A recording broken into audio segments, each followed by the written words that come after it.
Occupational health focuses heavily on traumatic injury prevention, equipment safety, and exposure to industrial hazards.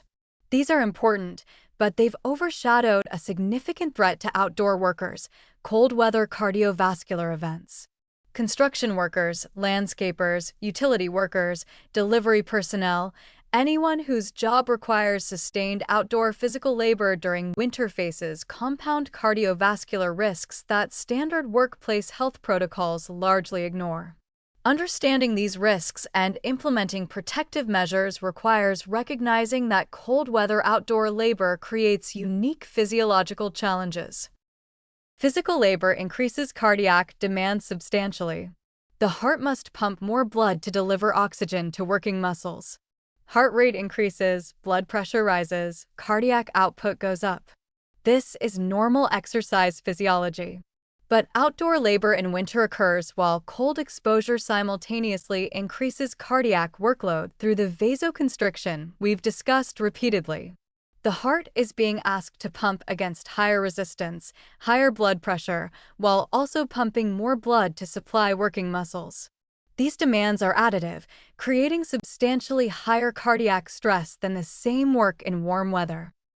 The type of work matters tremendously.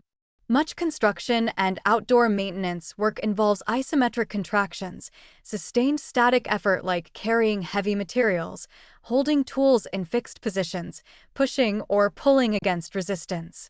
Isometric work elevates blood pressure more dramatically than rhythmic aerobic activity. Blood pressure readings during heavy isometric work can reach levels that would be considered hypertensive crisis if measured at rest. For someone with undiagnosed coronary disease or vulnerable plaques, these pressure surges create acute rupture risk. Equipment and environmental factors add to the burden. Vibration exposure from power tools, jackhammers, compaction equipment creates vascular stress and can trigger vasospasm. Noise levels at construction sites are often high enough to cause stress hormone release. Carbon monoxide from gas-powered equipment accumulates in poorly ventilated areas or trenches. Each of these exposures alone has cardiovascular effects. Combined with cold and physical exertion, they create serious risk. Workplace culture and economic pressure create barriers to appropriate protection. Workers may feel pressure to maintain productivity despite extreme cold. Breaks for warming may be seen as weakness or laziness. Piecework or hourly pay structures disincentivize taking necessary rest periods. Reporting symptoms might be viewed as looking for workers' compensation or malingering. This culture of toughness and productivity leads workers to ignore warning signs until they collapse. The demographics of outdoor labor overlap with cardiovascular risk profiles in concerning ways. Many outdoor workers are middle-aged men, the peak demographic for cardiac events. Smoking rates tend to be higher in blue-collar occupations. Access to preventive health care is often limited due to lack of insurance or irregular work schedules that make appointments difficult.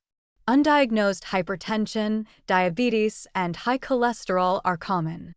The result is a population with high baseline cardiac risk doing high-risk work without adequate screening or protection. What needs to change?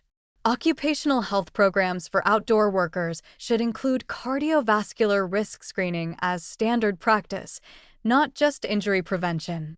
This means blood pressure checks, basic metabolic panels, and cardiovascular risk assessment questionnaires.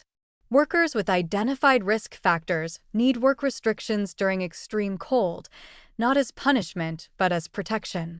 Temperature work rate matrices can guide when certain activities should be limited or prohibited based on both outdoor temperature and physical demands. Mandatory warming break requirements should be enforced, with heated shelters or vehicles readily accessible. These shouldn't be optional or at workers' discretion, but required at specific intervals based on temperature and workload.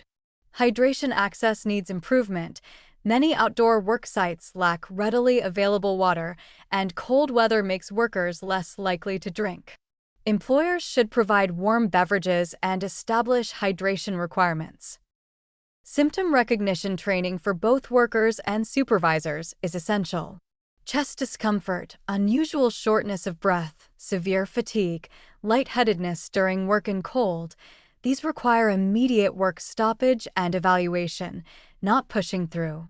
Supervisors need authority and expectation to pull workers showing symptoms, overriding the worker's natural tendency to minimize and continue. Emergency action plans specific to remote work sites ensure rapid response when events occur. The legal and regulatory framework needs updating. OSHA standards address cold stress primarily from a hypothermia and frostbite perspective. Cardiovascular risk receives minimal attention. Workers' compensation systems should recognize cold weather cardiovascular events as occupational injuries when they occur during work in cold conditions. This recognition would incentivize employers to implement protective measures. Ultimately, outdoor workers deserve the same cardiovascular protection as anyone else. Their occupation exposes them to recognized risk factors during the highest risk season. Acknowledging this through screening, workplace modifications, and cultural change represents not just good medicine, but ethical employment practice.